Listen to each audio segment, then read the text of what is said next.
আমরা তারেক রহমান বাংলাদেশে 25 তারিখ আগমন উপলক্ষে চট্টগ্রাম উত্তর জেলা যুবদলের সম্মানিত সিনিয়র সভাপতি জনাব ইউসুফ চৌধুরীর নেতৃত্বে 1 নং রাজানগর 13 নং ইসলামপুর জাতীয়তাবাদী যুবদল স্বেচ্ছাসেবক দল অঙ্গ সংগঠনের সকল নেতৃবৃন্দ নিয়ে বিশাল আনন্দ মিছিল শেষে এখন লালমিয়া মার্কেটের সামনে আমরা জনসভায় উপস্থিত হয়েছি।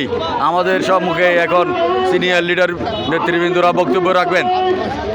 আমাদের শ্রদ্ধাভাজন নেতা শহীদ প্রেসিডেন্ট জিয়া রহমানের প্রথম পুত্র বাংলার জনগণের রাখাল নেতা তারেক জিয়া বাংলাদেশে আগমন উপলক্ষে 1 নম্বর রাজানগর ইউনিয়ন ও 13 নম্বর ইসলামপুর ইউনিয়ন বিএনপি যুবদল ছাত্রদল শ্রমিক দল স্বেচ্ছাসেবক দল কর্তৃক আয়োজিত আজকের সমাগত মিছিলে আপনারা অংশগ্রহণ করেছেন। চট্টগ্রাম উত্তর জেলা যুবদল রাজুরিয়া বিএনপি যুবদল ছাত্রদল যে মঞ্চের পক্ষ থেকে যাচ্ছে তার স্বাগত।